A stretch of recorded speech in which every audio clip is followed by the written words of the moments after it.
Assalamu alaikum. You're watching Views and News, and I'm Faisal Rahman live from our Islamabad studios. Today we'll be talking about something very important, and that is about the FATF compliance. As we all know, Pakistan currently is in the grey list, and there were certain conditions imposed in Pakistan where we had to show some progress in order to be out of that grey list. Earlier, if you remember, because of the corona, there was some delay. But now, the National Assembly has passed a mutual legal assistance, that is a criminal matter bill 2020. The National Assembly has also passed the Anti-Terrorism Amendment Bill 2020 and UNSC Amendment Bill 2020. 9 proposed laws are also in the pipeline. Bills are supposed to help Pakistan get out of the FATF grey list. Now, this is the basic idea. Now, we'll be talking in detail about what exactly is happening, how is it happening, where do we lack, where we need more to do, and there are certain areas where we have shown a lot of progress. So we'll be throwing light on that aspect. Let me introduce you to our panelists. We have with us on Skype Shakeel Rame Saab, senior economist. Rame Saab, thank you very much, sir, for taking out your time and talking to PTV World. And we have with us Dr. Zubair Ghori Saab, who's a political analyst. Ghori Saab, thank you very much, sir, for being a part of our show as well. And we also will be talking to Dr. Hussain Suhrawardy Saab, foreign affairs expert. But Rame Saab, let me start off from you now. Let me start from Zubair Ghori Saab. First of all, sir, since the FATF issue is something which we all do understand, initially nobody took it seriously and everybody said this is not a body of the United Nations maybe. So, but eventually we got to know that whatever this body is, at the end of the day, they have a lot of value, they have a lot of support. Currently, 2 countries are in the blacklist, North Korea as well as Iran, and we can't afford to be in that list. So currently we're in the grey list, we are supposed to be back now in the white. Now, as far as you're concerned, since you do study about it, you write about it, you know about it, tell our viewers, in which areas Pakistan has shown some significant progress, where do we still lack, and what needs to be done? Well, thank you very much, Faisal, for taking me in on the program. Regarding FATS, for me, as long as it is a political concern as well as an economic concern, there have been some issues that raised against Pakistani economic activities, the flight of capital, the money laundering issues, and as well as certain issues related to the economic activities of certain banned organizations. There was a tendency in Pakistan that if the government of Pakistan or government or provincial governments took some decision to ban an organization, it would appear in a different name and started working under certain different umbrella. So that was one concern. Other concern was that of spending the amount of those organizations or those developments in certain areas which were not properly registered or listed in different banking channels. So in hindsight, it was also not only challenging, but also some kind of a blessing in disguise for us. Many of our banking practices, many of our financial institutions practices which were out of place and which were not being followed in true letter and spirit of the international best practices, they have come directly under it. It has also improved, kind of help in improvement of our financial system, in our taxation system. But apart from the financial side, which Dr. Shakeel Rame Saab will be able to talk more about it, I have a concern about the political side as well. As you have mentioned in the introduction, only 2 countries are currently in the blacklist, and there are a few in the grey list. Pakistan in the grey list for quite some time now, about more than 2 years now. It is more of a political concern. Can we ask similar type of questions from other countries like UAE, like Saudi Arabia, like Syria, like Turkish some involvement, like Spain, like Greece, like some of the South American countries? So if it is a good thing for our financial institution that we are developing and improving things in a certain way, it is also a political concern because it has been backed by a certain political agenda by some international forces. So if we see the capital available in certain countries, which was a blessing of wars, the war was happening in Afghanistan, it was affected Iran, it has affected Pakistan, it has affected Syria, Jordan, Palestine, Israel, and there are some of the money that was being transferred to some of the Gulf state countries. Nobody is asking such hard questions from them and putting them in certain gray areas. Pakistan is certainly into that. So not only putting our house in order, which Pakistan is doing. I'll just come back to you. I'll just come back to you on that. Let me also have a word with Rame Saab. Rame Saab, Now, since we have done a few shows on this particular topic as well earlier, now when we talk about those articles or certain number of points, 27, then out of them 14, and then the remaining 13. Now, there were a lot of satisfaction shown by the FATF members earlier in certain areas. Certain, they said, I mean, you still need to do more, and these are the areas where there were certain weaknesses. So, when you talk about State Bank of Pakistan, you talk about the Ministry of Finance, you talk about the FPR, you talk about all these stakeholders, whether it's the Ministry of Interior or the agencies working on this particular issue for that matter, or other financial institutions for that concern. But sir, the major issue that was there was that there seemed to be something missing. The coordination among all these institutions was the biggest issue. Sharing of information again was an issue regarding the intelligence agencies. And when you talk about the trust factor, I don't know what were the reasons or what are the reasons. There's a lot of trust deficit within the ranks of these institutions as well. Your take, Ramiz Saab. Look, Faisal Saab, so if you look at the financial institutions, it's not a new phenomenon for the Pakistan. If we look at the history, when the Abad Hassan Bank was banned, at that point, so the person who was doing this recce, he specifically wrote that other banks were also doing it. So there are certain political elements. If we look at that, these financial institutions, the mechanisms to control any country. If we talk about the Pakistani context, definitely you are absolutely right. The financial institutions, especially the banking sector, is so powerful in Pakistan. So it's really hard to get the data from them. Really hard to get data from them because they're the biggest client is the government of Pakistan. So the government of Pakistan has to take money from them, so they have to make some compromises. So, but now it is a good news. So there are the coordination mechanisms are getting better. Now the government has enforced the law there that they have to show their data to the government, so where the transactions are happening. So the good things are happening at this point of time. But if we start to celebrate that maybe Pakistan would become to the whitelist, my prayers and my wish is also there. So the Pakistan should be in the whitelist. But I also have certain doubts. As the Gauri Sahab are also talking about, so the political game. So at this point of the time, if we look at that, what is happening between China and America? So the America is hell-bent to ask Pakistan to come out of CPEC. So Pakistan is not listening to that because Pakistan is focusing it as only development project. So as we know that, so the FATF was already being manipulated by these countries to get Pakistan certain favors. So this time they're asking something which Pakistan cannot forego. So my suspicions are here. So maybe the political pressure from the US and its ally, not to on the FATF platforms to just put pressure on Pakistan, maybe they can convince Pakistan to come out of CPEC. That will not happen. If that will not happen, definitely it will not happen. So we have to see how these countries behave. Because there's a political instrument, we have to be very clear on that. If we look at the money laundering, so which are the host country for this money laundering? Virgin Islands, where are the Virgin Islands? If you look at the documentaries by their own media houses, they are showing that the Virgin Islands, they are the biggest spots for the money laundering. So what they are doing on that? Nothing. So on one side, they are giving you the facility to do the money laundering, and other side, they're asking you stop it. So this is the political game, which have their own political dimensions. But Pakistan, if somebody asked to me what Pakistan should do, Pakistan should concentrate on its avenue of economic development. It should not be more concerned about these things. All right. Now, all right, Ravi Saab, I'll just get back to you on that. Gauri Saab, you mentioned about the... Now, obviously, when we talk about the political will, I think that is the first and the foremost important factor. Earlier, what we witnessed in the previous governments, that nobody took it seriously. We have been in this grey list once and we were out.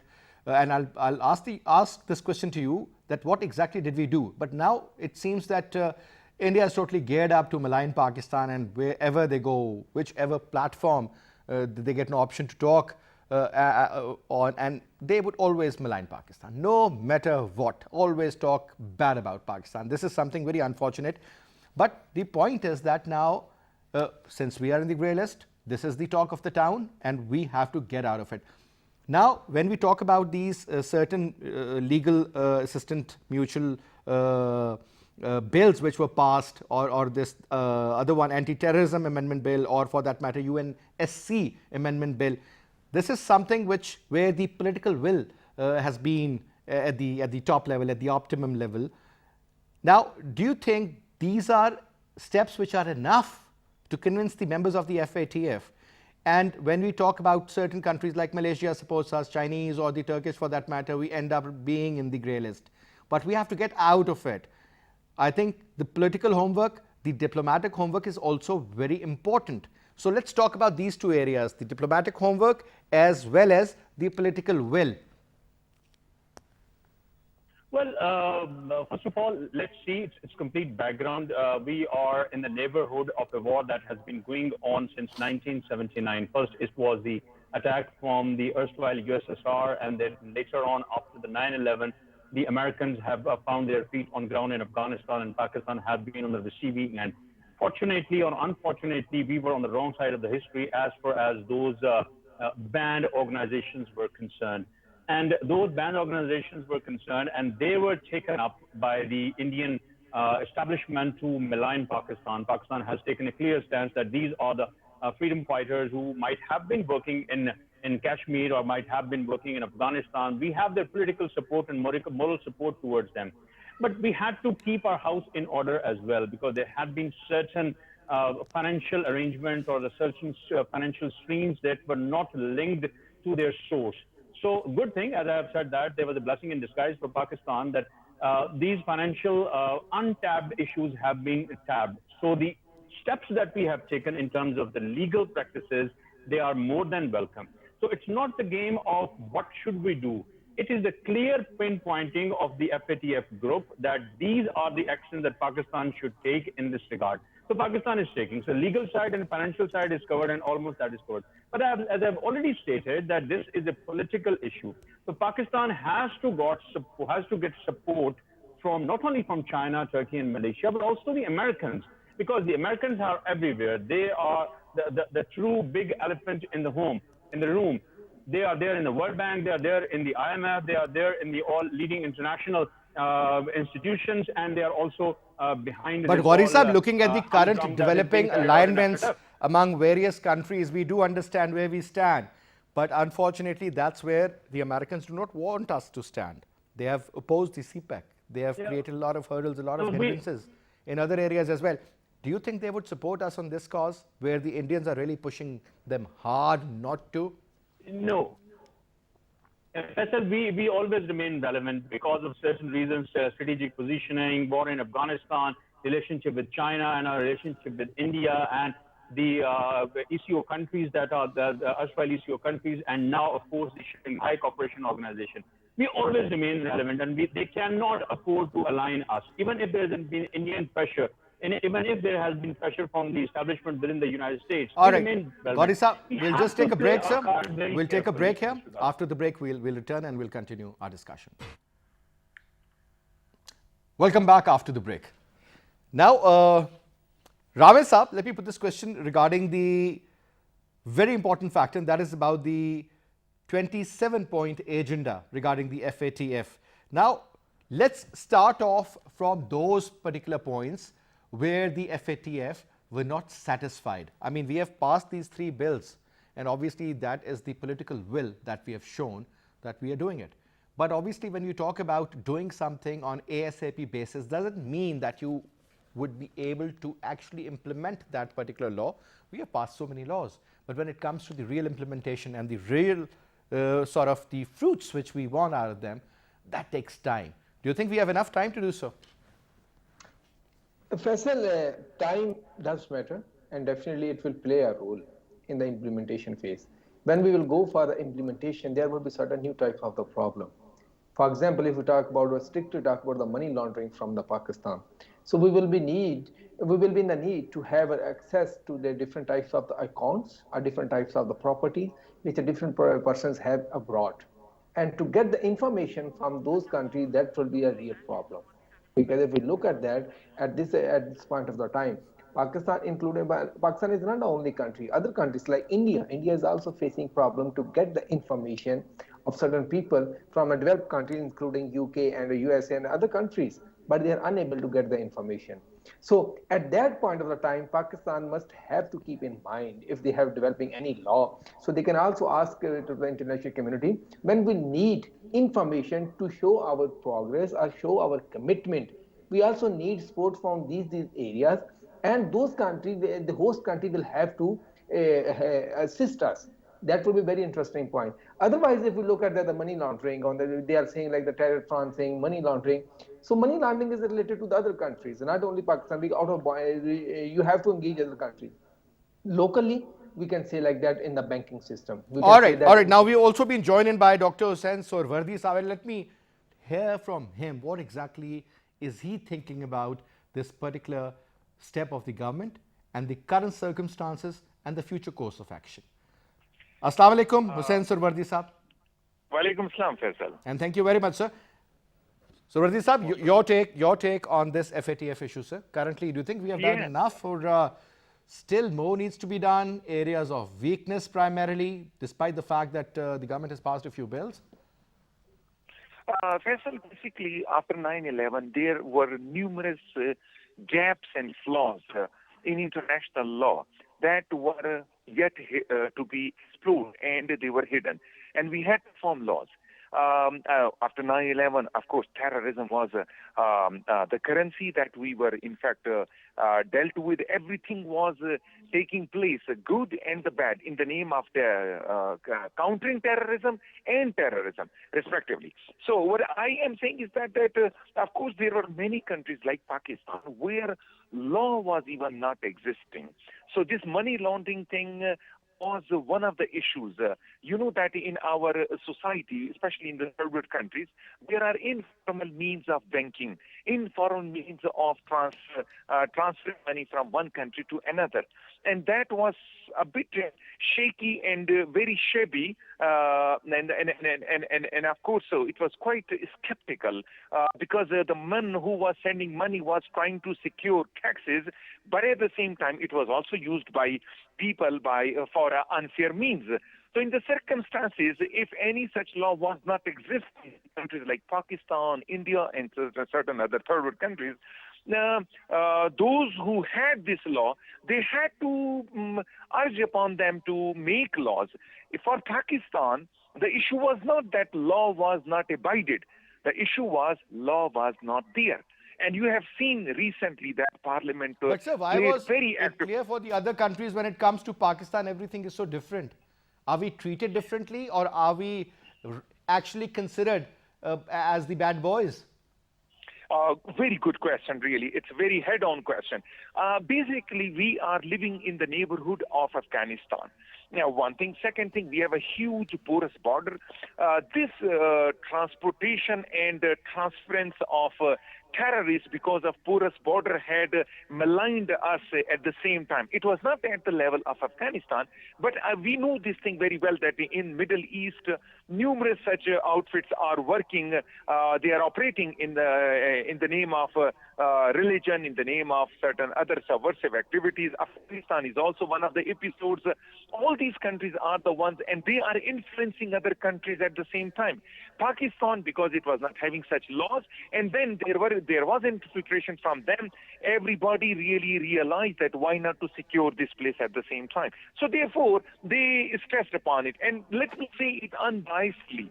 Whatever happened with Pakistan in the name of FATF, I believe it was in a way very good. I mean, it's good for my and your generation security.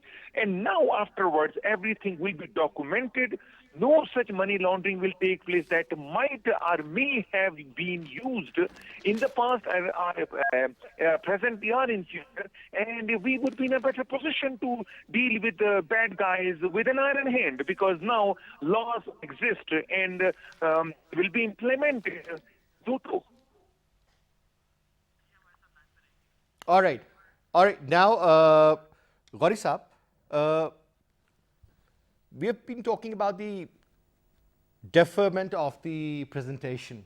Now, when we sit and we discuss the issue, one of the members who was a part of the delegation which went to Australia, maybe it was last year, and honestly speaking, he's a witness, and he said, well, you know, when the questions were being asked, and most of these members on the other side of the table, they were very young, and they were asking questions according to the present times and conditions. And 80% of those questions were not answered by our side. A, they had no clue what to say. Secondly, they had no idea what were they talking about. This is also a reality, don't you think, sir, that there are certain areas where you need to have the right person for the right job to be an advocate for the right purpose, rather than just sending people old-minded, old school of thought. Yeah, so Radhi Sahib, if you're there, you may answer me, please. Thank you so much. Really, I had a very good answer about that. Remember Please, go one ahead. thing: there are few things which are legal, which are real, which are needed to be answered. But there are certain things which are political. Now, for political reasons, you know that there is a very strong nexus between United States and India. They want to counter Pakistan. Of course, there have been in the recent past, instances when political relationship between these two countries and Pakistan were not right. So they wanted somehow to penalize and to show their the nexus importance for Pakistan, or against vis-a-vis Pakistan, I can say, for Pakistan, against Pakistan. They wanted to give this a realization. Pakistan not only realized it, Pakistan not only formed laws, but at the same time they also observed intent of these two countries. These two countries were, in the name of FATF, especially in this forum, were exposed to Pakistan. And that was one of the big reasons that Pakistan right now has been pushed to the east. All these countries that are grouping themselves now from the east, Pakistan is extremely pushed by these two countries, and Pakistan is right now a very strong member of that Eastern Bloc. And you know very well this Eastern Bloc: Russia, Pakistan, China, Turkey. All these countries are getting to. I shouldn't forget mentioning Iran. So all these countries. But sir, just a second, sir. When we talk about the Eastern Bloc, we are a member of that. We do understand, sir. Forget about the SCO for a while. Talk about the Eastern Bloc: China, Iran, Pakistan. Maybe Turkey is a part. Russia is there. But sir, when you talk about India, India freely goes to Russia, buys all the equipment they want to have, either to use it against China or Pakistan. What kind of a bloc is it, sir? That one country is selling weapons to another country of the same bloc to use it against the two other countries of the same bloc?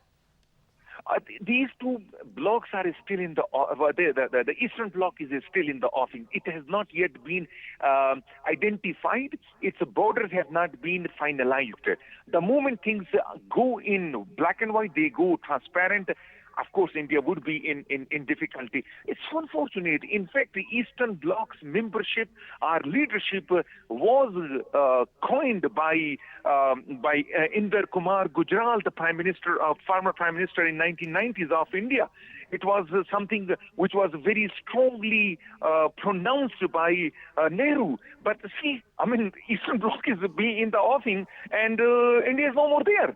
India is there in the lap of the United States. Things have changed so drastically. So that is really quite unfortunate. I believe that in future, India is going to be marginalized. It will be somehow in its own this plan that they wanted to impose on Pakistan, and that is isolation in the East. When we talk about the hope to get off the grey list, I still remember even last time they were hoping to get off the grey list. They could not. This time again, they're hoping to get off the grey list, but you need to have a certain number. You need to have, I'm not sure whether it's 11 or 13. Please correct me if I'm wrong. But you need to have 3 in order to stay in the grey list. Now, what should be the course of action, sir? The future course of action? And how many times, Gauri Saab, this question is for you, and how many times a country can stay in the grey list? Like, you know, it is not a court case where you keep on taking the date of the hearing, sir, and keep on extending it. Gauri Saab? Faisal. There is no legal requirements for how many times that you can be there. I told you that there is a political agenda, and the previous guests were also talking about it. There is a political inclination. If you put the FATF group all indications on the list by in true letter and spirit, I think 30-40% countries of the world will be falling into it. As I referred to you earlier, there have been some drugs money that is going on in the South American countries. There have been war money going on in the Gulf countries. There have been some false economies that are going on in the Israeli and surrounding areas in Jordan, Syria, and northern parts of Iraq. The point here is that we have to improve our relationship, or we have to show our mettle to the Western countries or the leadership countries who are truly leading this shot.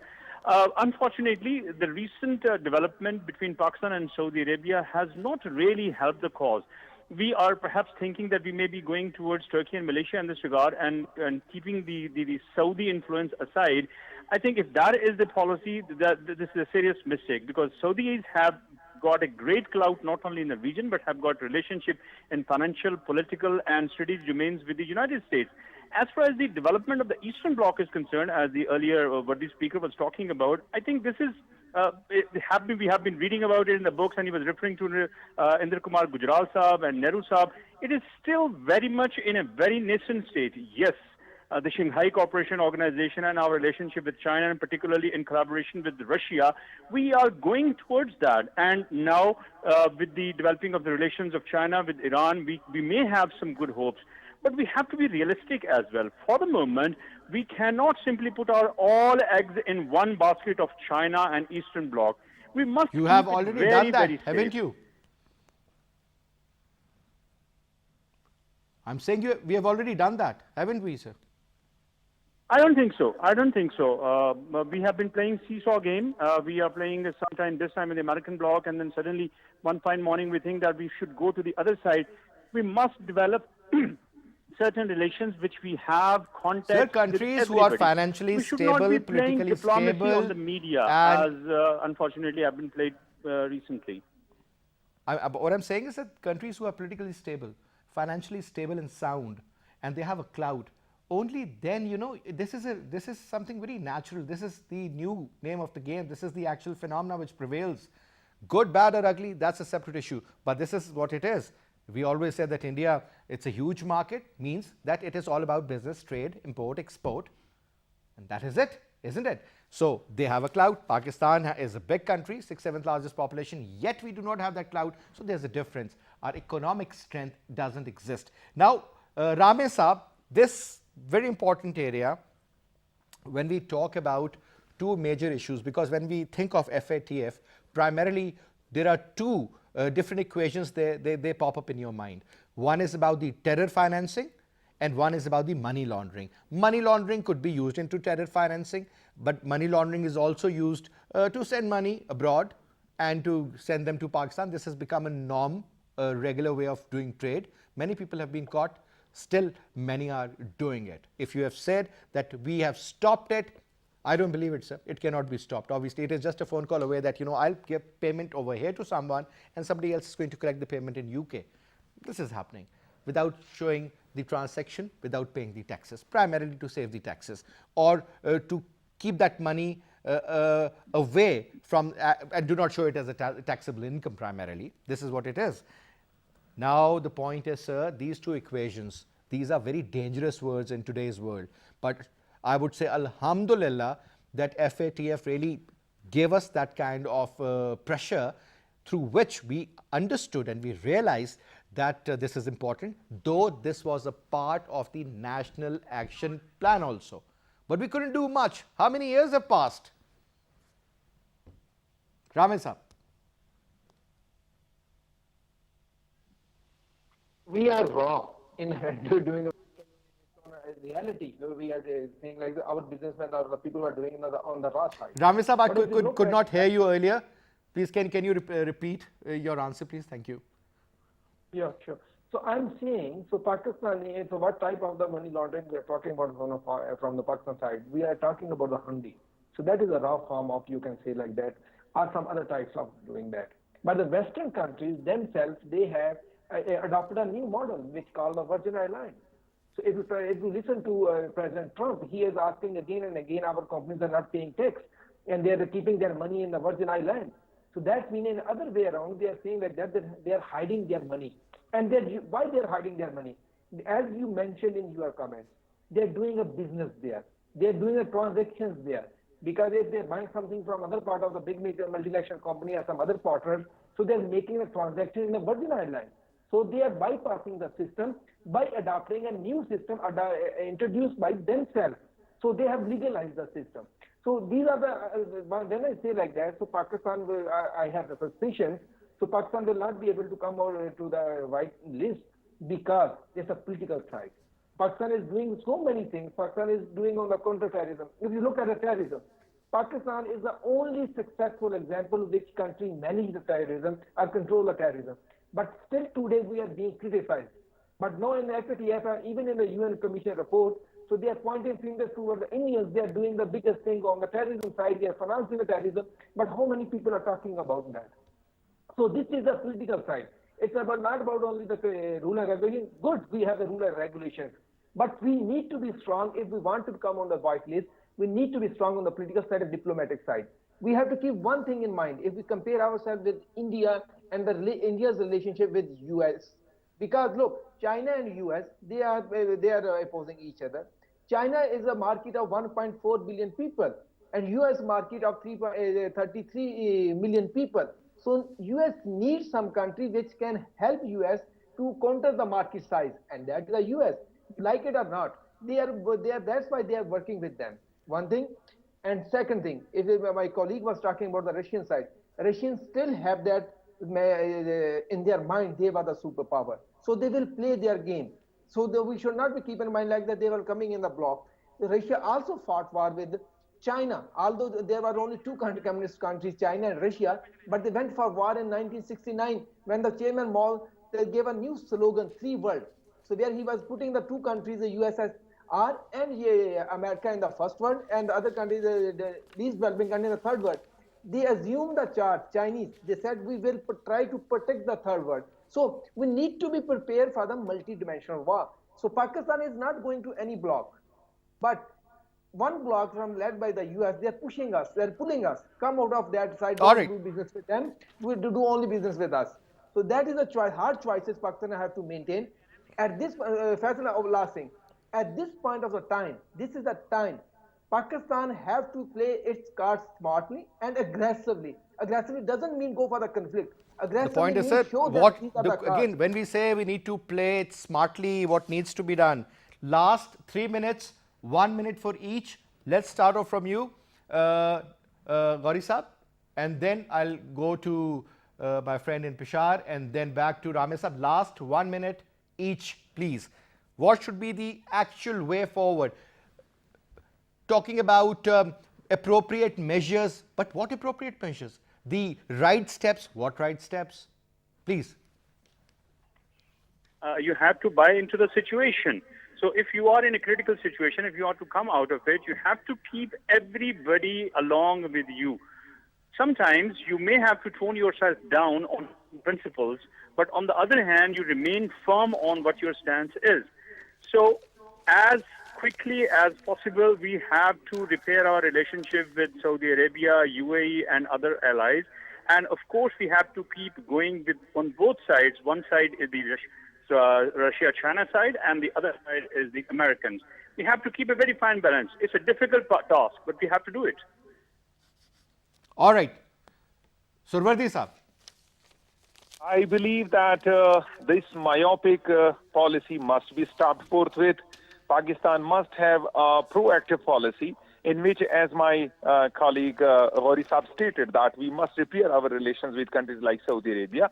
It's not the question of in foreign policy. Nothing is like as transparent as black and white. In foreign policy, you have to take a lot of compromises. FATF laws have been formed. Implementation is going to take place. But at the same time, on the political front, we have to muster more and more support so that not only that we may remain in the grey list, but also come out of the grey list, and we may go offensive now with a country that is creating troubles for Pakistan, and that is India. Ramesh Saab. Mode of Cold War mentality, and Cold War mentality expert diaspora. So we have the experts which are always talking about what was happened in the 90s or something like that. We are living in the 21st century. We need people who can understand what are the new dynamics. We need to come. Unfortunately, at this point of time, our all experts, they are educated from the West, and they know the theories from the West and the practices from the West. We need to come out of that. Second thing, Pakistan should tell everybody these are our red lines and these are our requirements. Who wants to cooperate with us? It is not about that you are come and tell us to do more, but look at these things. These are our requirements and needs. Are you ready to cooperate with us? Then we will cooperate with you. So we need to come out of that is aggressive. That is not a conflict based. We need aggressive foreign policy to draw our own All right, needs sir. and demands. All right, thank you very much, Ramesh Saab. Gauri Saab, was a pleasure to have you. And thank you so much, Surwadi Saab, for your participation as well. And that's all we have for this hour. I'll see you tomorrow. Till then, you take good care. Khuda Hafiz.